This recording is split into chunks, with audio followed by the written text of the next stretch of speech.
Tuh, seandainya Pak Jokowi itu benar-benar menggunakan ijazah yang palsu untuk menjadi presiden, maka yang pertama harus diperbincangkan adalah bahwa Presiden Indonesia pada akhirnya ketahuan dia adalah seorang penipu. Halo pemirsa dan sahabat Sarang Informasi dimanapun kalian berada, mudah-mudahan kalian sehat dan baik-baik saja. Kali ini ada kabar yang sangat heboh, dan kabar ini tentunya sangat mengerikan sekali. Dan ini adalah hal yang paling ditakuti oleh Jokowi jika semua terbukti. Ini akan menjadi sejarah yang paling buruk di republik ini, yaitu seorang presiden, orang nomor satu di negeri ini, dan belum pernah terjadi di kepemimpinan sebelumnya di republik ini, yaitu mantan pemimpin atau mantan presiden di republik ini yang dugaannya memalsukan sebuah dokumen. Salah satunya yaitu ijazah yang digunakan untuk mendaftarkan diri menjadi calon presiden sehingga menduduki jabatan presiden. Yang kuat dugaannya, ijazah tersebut dicetak di pasar pramuka. Dan bisa kita asumsikan jika benar Jokowi dugaannya menggunakan ijazah palsu sebagai presiden. Jadi bisa kita simpulkan bahwa presiden ketujuh yaitu Jokowi adalah presiden penipu. Tuh, seandainya Pak Jokowi itu benar-benar menggunakan ijazah yang palsu untuk menjadi presiden, maka yang pertama harus diperbincangkan adalah bahwa Presiden Indonesia pada akhirnya ketahuan dia adalah seorang penipu. Jadi Pak Jokowi punya ijazah atau tidak tuh gak jadi masalah. Dia S1 atau tidak tuh gak jadi masalah. Karena ada presiden di Indonesia yang S1 ada, yang S2 ada, yang DO ada, yang lulusan SMA saja ada, bahkan yang tamatan SD juga ada. Tetapi itu berbeda ceritanya dengan pemalsu ijazah. Itu sangat berbeda. Karena kalau misalkan dia tidak lulus pada satu universitas, satu sekolah dan sebagainya, itu kita bisa melewatinya. Kita tidak berurusan dengan itu karena yang paling penting dipilih oleh rakyat, kan begitu. Tetapi kalau dia pemalsu ijazah, untuk dapat ijazah aja dia memalsukan, maka ada potensi bahwa dia terbiasa untuk memalsukan hal-hal yang lain. Termasuk dia berani untuk merekayasa publik dan merekayasa manusia untuk memilih dirinya dalam pemilu, misalkan seperti itu. Dan kemudian beliau akan berani untuk melakukan tindakan-tindakan yang didasarkan pada kepalsuan, begitu kan? Nah, itu makanya skandalnya itu menjadi sangat penting itu di situ. Dan jika Jokowi pengguna atau pemalsu ijazah, jadi semakin yakin kita tidak akan bisa menolak analogi ini bahwa ada potensi Jokowi saat memimpin pun bisa jadi menjadi sebuah kebiasaan memalsukan hal-hal yang lain. Dugaannya memalsukan ijazah saja bisa dan dengan mudah.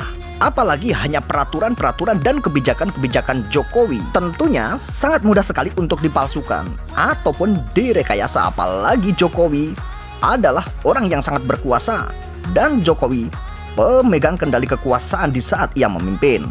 Dan tidak akan menutup kemungkinan bahwa Jokowi berani melakukan tindakan-tindakan yang didasarkan kepalsuan dan serba kepalsuan.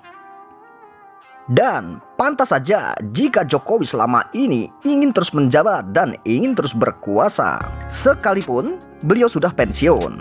Beredar kabar dan muncul sebuah spekulasi jika ijazah Jokowi terbukti palsu, semua kebusukan dan kebobrokan Jokowi pun akan terbongkar. Dan ada beberapa di antaranya yaitu dugaan korupsi, dugaan HAM atau pelanggaran hak asasi manusia, legasi yang harus diselesaikan seperti proyek-proyek kereta cepat dan proyek IKN yang sudah diijon duluan oleh Jokowi. Maka tak heran lagi jika Jokowi terus ngotot agar proyek-proyek tersebut terus dilanjutkan. Dan Jokowi terus menerus terjun di dunia politik dan tidak mau turun dari pemerintahan, karena jika ijazah Jokowi terbukti palsu, runtuhlah dinasti kekuasaan Jokowi dan dugaannya akan terbongkar dan terkuak semua kejahatan-kejahatan yang dilakukan oleh Jokowi. Kalau terbukti ijazahnya palsu melalui sebuah putusan pengadilan yang berkekuatan hukum tetap, apa yang terjadi? Secara politik, bangunan dinasti itu akan runtuh. Jadi saya mengatakan ada 4 hal yang membuat Jokowi itu agak ragu-ragu ketika dia harus step down, harus turun dari pemerintahan. Apa 4 itu? 1. Dugaan korupsi. Yakin? 2. Dugaan pelanggaran hak asasi manusia. Yakin? Yang ketiga adalah legacy legacy dia yang harus diselesaikan. Misalnya proyek-proyek besar seperti IKN, kereta cepat dan lain sebagainya yang sudah diijon duluan. Yakin nggak? Makanya dia ngotot agar proyek itu tetap berlanjut. Nah, yang keempat adalah bangunan dinasti politik dia. Tapi hanya satu saja yang paling ditakutkan oleh Jokowi. Jika ijazahnya terbukti palsu, dinasti politiknya akan runtuh dan akan dicabut hak politiknya. Maka dari itu tak heran jika Jokowi tidak pernah mau menunjukkan ijazahnya ke publik atau ke masyarakat. Dan tak heran lagi jika Jokowi selama ini terus menyembunyikan ijazahnya, bahkan rela keluar banyak biaya atau rela membayar pendukung-pendukungnya yang tentunya tidak sedikit untuk mengeluarkan biaya buat pendukungnya. Dan buat pengacara-pengacaranya yang tentunya kita tahu banyak sekali pengacara-pengacara Jokowi, akan tetapi ada hal yang mudah. Jokowi memilih hal yang sangat sulit dan hal yang sangat susah. Tentunya biaya yang dikeluarkan oleh Jokowi bukan sedikit atau tidak sedikit. Akan tetapi Jokowi memilih itu dan memilih tidak menunjukkan ijazahnya ke publik dan harus menyembunyikan ke publik. Lalu ada apa dengan semua itu? Tentunya kita semua sudah bisa menyimpulkan kenapa Jokowi rela mati-matian, bahkan rela mengeluarkan biaya banyak untuk hanya menyembunyikan atau hanya menutup-nutupi ijazah yang dikatakan asli oleh Jokowi tersebut. Jika ijazah tersebut asli, kenapa Jokowi tidak pernah berani untuk menunjukkan? Tentunya masyarakat tahu jawabannya. Jika Jokowi dibuktikan itu ijazahnya palsu, itu secara politik pencabutan hak politik. Hak politik adalah apa misalnya? Hak pensiun, hak yang diberikan, rumah dan segala penghargaan sebagai presiden bisa dicabut. Ini secara politik ya. Kalau itu terbukti, dampak warisannya juga, dampak warisan politiknya tentu saja namanya akan tercoreng dan ini akan berdampak pada keluarganya seumur hidup. Jadi ini tidak main-main. Nah, persoalannya di kita ini, Bang Karni, barangkali karena budaya politik Jawa itu lebih menonjol daripada budaya politik lain, karena memang secara budaya Jawa lebih kental. Maka seperti yang dikemukakan oleh mantan Presiden Soeharto, mikul dhuwur mendem jero, itu akhirnya proses hukum dan proses politik itu jalan di tempat.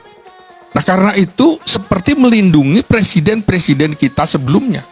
Kita yang merdeka bersama dengan Korea Selatan, merdeka tahun 1945, kita ketinggalan dalam hal ini.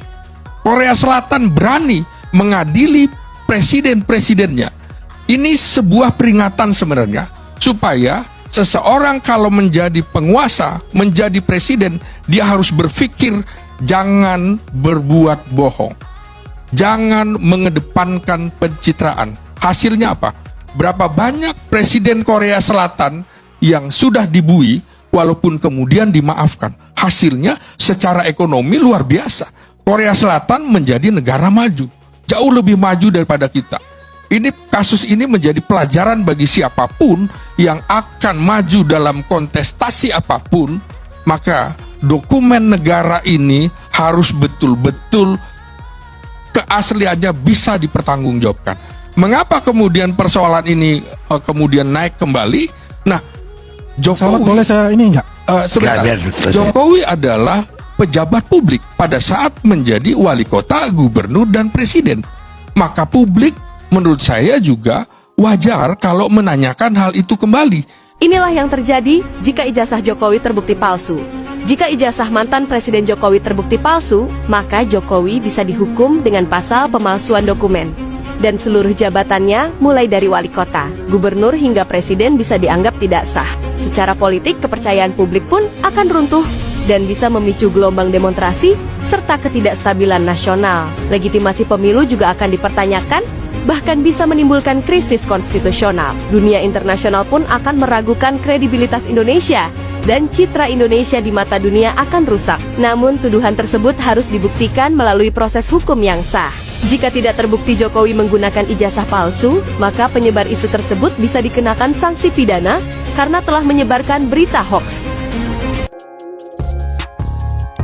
Tidak pernah terbayangkan dan tak pernah terlintas di benak kita apa yang akan terjadi dan apa konsekuensinya jika ijazah Jokowi terbukti palsu. Dan bagaimana kebijakan-kebijakan selama ini yang dibuat oleh Jokowi selama memimpin 2 periode.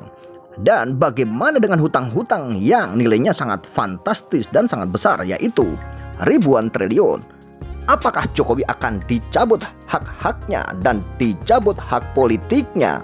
Dan apakah hutang-hutang tersebut akan dibebankan kepada Jokowi dan Jokowi harus membayarkan hutang-hutang yang tentunya banyak sekali hutang-hutang tersebut atas kebijakan-kebijakan Jokowi.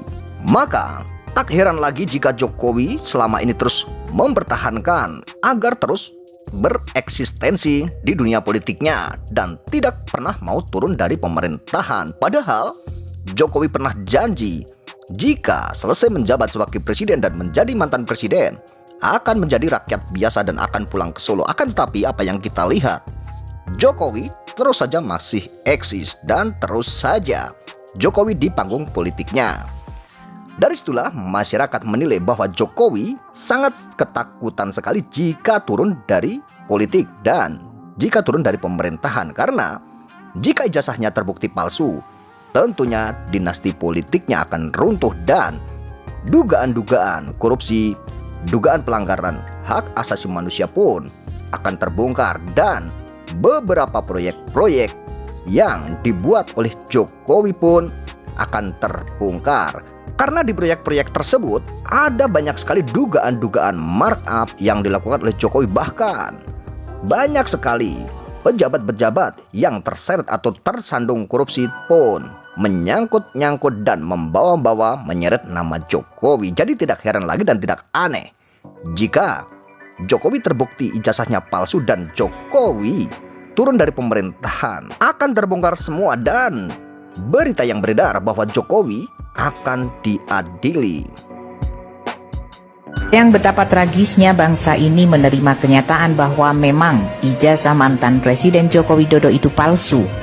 Mau ditaruh di mana wajah KPU dan KPUD, DPR dan DPRD, polisi dan TNI, BIN dan Badan Peradilan serta semua elemen rakyat termasuk ulama dan rohaniawan yang diam atau tidak peduli tentang kebohongan dahsyat Jokowi. Layak jika ia menyandang gelar pembohong dan penipu nomor 1, setan pun kalah, sekurang-kurangnya mengalah. Sesuatu yang sangat sederhana dan menyenangkan bagi rakyat Indonesia adalah menunjukkan ijazah asli di depan publik. Ternyata hal itu tidak bisa dilakukan. 10 tahun berkeliaran tanpa rasa salah ataupun dosa. Luar biasa daya tahan moral Jokowi untuk ukuran manusia normal. Hanya orang sakit atau robot yang dapat menjalankannya. Langkah hukum yang biasa menjadi pamungkas ternyata tidak mampu menjawab ya atau tidak. Lembaga pemutus itu sukses dalam melempar-lempar kasus. Terakhir, Pengadilan Negeri Jakarta Pusat memutuskan tidak berwenang mengadili atau gugatan tidak diterima. Enggan memeriksa atas tekanan siapa? Sebelumnya, Pengadilan Negeri Surakarta menghukum salah seorang penggugat prinsipal Bambang Tri atas tuduhan hoax ijazah Jokowi palsu. Putusan tersebut dianulir Pengadilan Tinggi Semarang dan Mahkamah Agung menjadi semata ujaran kebencian. Putusan Pengadilan Tinggi dan Mahkamah Agung memberi makna Bambang Tri tidak berbohong soal ijazah Jokowi. Artinya, ijazah itu memang palsu. PPUA mengadukan ke Bareskrim Mabes Polri dugaan ijazah palsu Jokowi yang hingga kini tidak jelas juntrung prosesnya. Semua diredam, sementara publik terus bertanya, ijazah ada atau tidak? Jika ijazah itu ada, apakah palsu atau asli? Lalu, bagaimana tanggapan kalian mengenai tentang isi cerita video ini? Bagaimana komentar kalian? Tuliskan pendapat kalian di kolom komentar video yang sudah saya siapkan. Silahkan tuliskan pendapat kalian. Apa tanggapan kalian di video ini? Terima kasih yang sudah menonton video ini sampai selesai. Sampai ketemu di video saya berikutnya.